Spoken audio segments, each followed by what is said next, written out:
যে কেউ আপনার বশ হয়ে যাবে।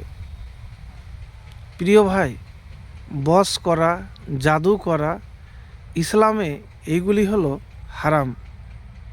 তাই অনেক ভিডিওতে আপনি হয়তো দেখবেন বা শুনেছেন যে বশ হয়ে যাবে, কিন্তু কাউকে বশ করা কিন্তু ইসলামে জায়েজ নয়।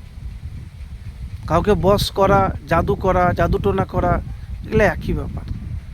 তা আপনি কি করতে পারেন যে আল্লাহ সুবহানাহু ওয়া তাআলার কাছে দোয়া করতে পারেন। কিভাবে দোয়া করবেন, কখন করবেন?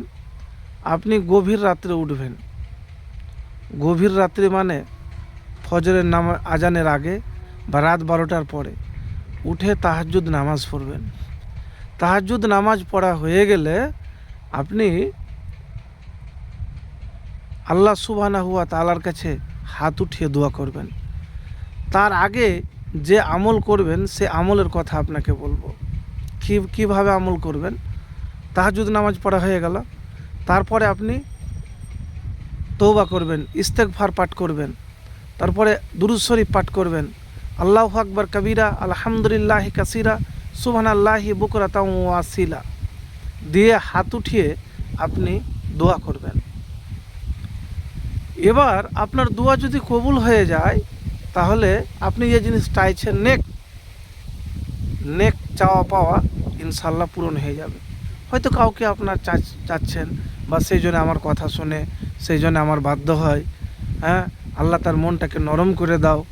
তো এই সব জিনিস যদি আপনি আল্লাহ সুবহানাহু ওয়া তাআলার কাছে দুয়ার মাধ্যমে নিয়মিত চান, ইনশাআল্লাহ যদি আপনার দোয়া কবুল হয়ে যায়, তাহলে দ্রুত আপনি সুসংবাদ পাবেন। তো প্রিয় ভাই, আমি এতটুকুন আপনাকে বলবো যে হতাশ বা নিরাশ না হয়ে আপনি এই আমল করে দেখুন। একবার তো করে দেখুন, চেয়ে তো দেখুন আল্লাহ সুবহানাহু ওয়া তাআলার কাছে যে আল্লাহ তার সঙ্গে যেন সম্পর্কটা আমার ভালো হয়, সেই জন্য আমার কথা শুনে আমি তাকে জন্য পাই। তো যা আপনার নেক আশা উদ্দেশ্য আছে আপনি দুয়ার মাধ্যমে বলবেন। যে কেউ আপনার বাধ্য হবে, ইনশাআল্লাহ দ্রুত আপনি ফলাফল পাবেন। এতটুকুন বলবো ভাই, যে অনেকই ভাই আছে যে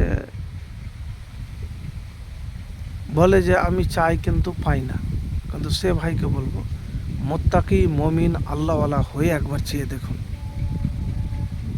আর সমস্ত হারাম কাজ আপনাকে কিন্তু ত্যাগ করতে হবে, অবৈধ কাজ। পাক পবিত্র হয়ে আল্লাহর কাছে চান, ইনশাআল্লাহ ফলাফল পাবেন।